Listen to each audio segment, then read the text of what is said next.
Hello, BookTube. I have a little mail for you on another miserable, cold, rainy day here in Boston. There's an endless stream of them. We don't have many packages and no boxes, but at least I was able to save all of these things from getting a good and proper dousing on the front piazza, on the front porch, because it's coming down out there. So let's see what we have. There might be something of interest. Mid-November, we're in 20 November. That's close to the end of the month.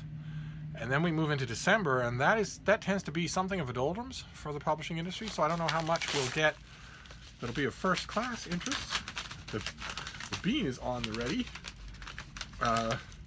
We just had a little bit of a walk outside, and she got wet, and she doesn't like that at all.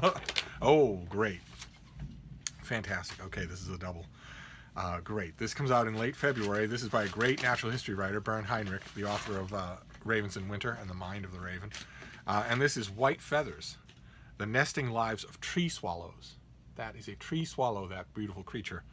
And in this book, the author observes, discusses, and explains surprising habits of swallows during nesting season. Simple as that, but those of you who know this author will know that he can make magic out of anything bird-related. So I'm overjoyed to have this. That's great. I will be pitching it all around when the time comes. I don't know what luck I'll have, but I can review it for open letters anyway. Or somebody can. If I have a certain bird expert out there. Oh no. Oh no. All right. I don't know what the collective word is for a grouping of tree swallows, but I now have more than one copy. That's great. Absolutely. But Let's see if we can get a book that isn't tree swallow related. That would be great. What is that bean? Oh. Oh. We met a beautiful dog on our walk, a beautiful little sweet-natured pit bull. And Frida's response to dogs when she sees them, all dogs when she sees them, is furious outrage. But she's not actually aggressive. She's just yelling at them for having the temerity to be walking around without her permission. So she requires submission. She requires that they stand still while she inspects them. She requires that they do not lip back when she's yelling at them. And if they pass all of those tests, which this little pit bull did, then she's perfectly fine. I keep telling her, that's not the way to make friends, little baby, but she doesn't care.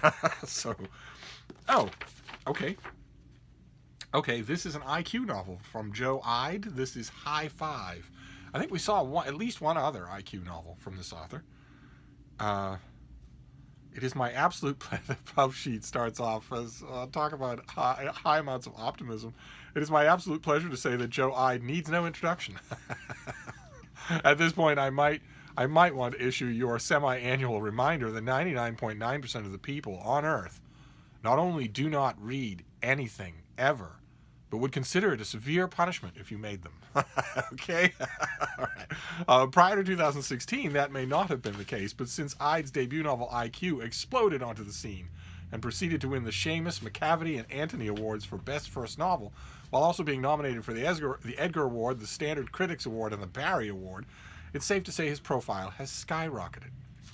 It's also no surprise that he's been called the Elmore Leonard of a new generation. Oh my, those are some mighty big shoes to fill. I wouldn't want anybody to call me that. So this is the new book in the IQ. This is the new IQ book. The protagonist is IQ. This is the fourth installment in the series and is easily Ide's most ambitious, raising the stakes even higher for his South Central Sherlockian Isaiah Quintaby.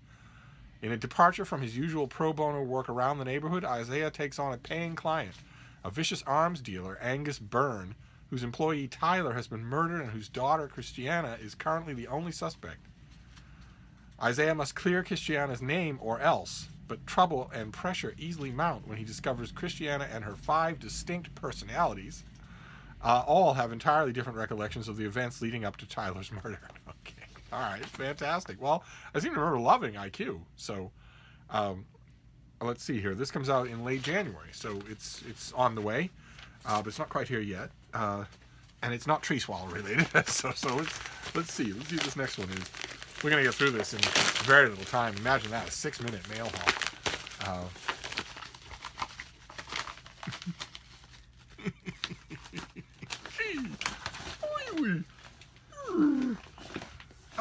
Oh, fantastic. Okay. Somehow or other, I lost track of this. Didn't think I was going to get a finished copy. This is in late December. I feel so sorry for books like this. But it will be in bookstores in hardcover in time for Christmas anyway. And I can recommend it. It's good if you have the ideal recipient for this thing. This will work. This is not a disappointment. It won't disappoint them. This is Patrick Sloyan's book, When Reagan Sent in the Marines, the invasion of Lebanon. Long before the two separate attacks on the Twin Towers in New York City, long before the Khobar Towers and the USS Cole attacks by Islamic extremists, the events of October 23rd, 1983 marked the first major assault by militant Islam against the United States. Pulitzer Prize-winning journalist Patrick Sloyan, who reported on the events, delivers an action-packed account of the horrors that befell the U.S. Marines stationed in Beirut, Lebanon, in his new book. And I had all sorts of worries about this thing. Despite the fact the author's credentials, I had all sorts of worries about it, and it is slim, but it is really, really good. So if you have, for instance, a 20th century military history buff, or a Reagan buff, there are plenty of those, the people who just want every serious book on the Reagan administration, on the Reagan years. Despite the jingoistic title, this is a book to get them. It's quick, it's fast-paced, it's quite good. All right, and now I have a finished copy of it. I don't know what I'm going to do. I'll have to figure that out. And then we'll do this last one. It's not going to be a long mail haul by any means. Do you want some cardboard, Bean? No? Losing interest already, are you, my little one? All she wants to do is curl up on a nice warm couch. And we will do that. She was a trooper in the rain. She resisted at first. Usually that's what she does. We go outside and she says, absolutely not. And then we walk a little and then she says, absolutely not. And then she just buckles under and troops along with me.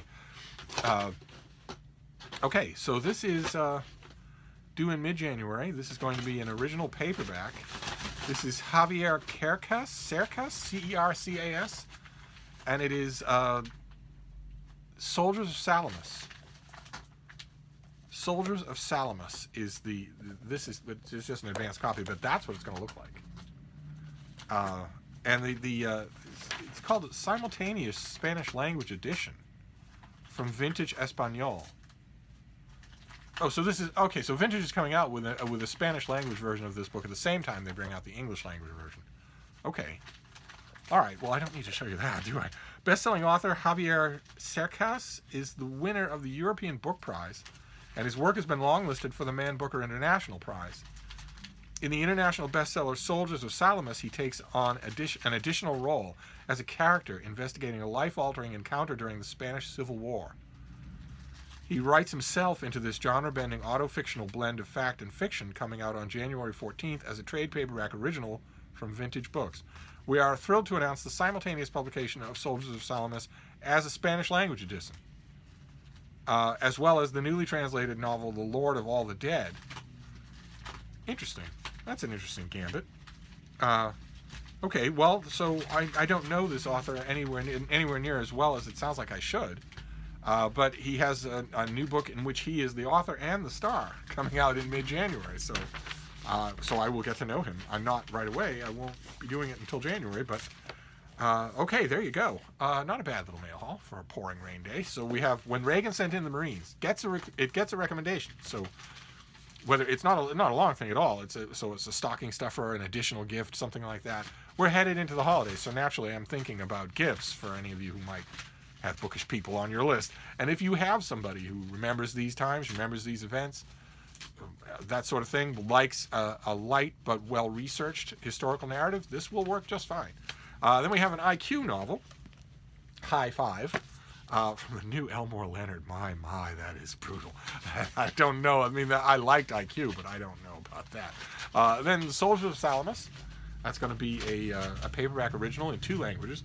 And White Feathers by Bern Heinrich, a new book on tree swallows, which is, I have 2 copies here. They're both doubles, but they are by far the best thing. I haven't read the book yet, but the odds are that it's by far the best thing in this pile. Just another classic. This author can do no wrong. He can write nothing but nature classics. So I'm counting on this being the same. But I will let you know in the new year. So there you go. That is the mail, and I'm going to wrap this up. But I'll be back. We have plenty of other bookish stuff to talk about. I'll see you soon. Thank you, BookTube.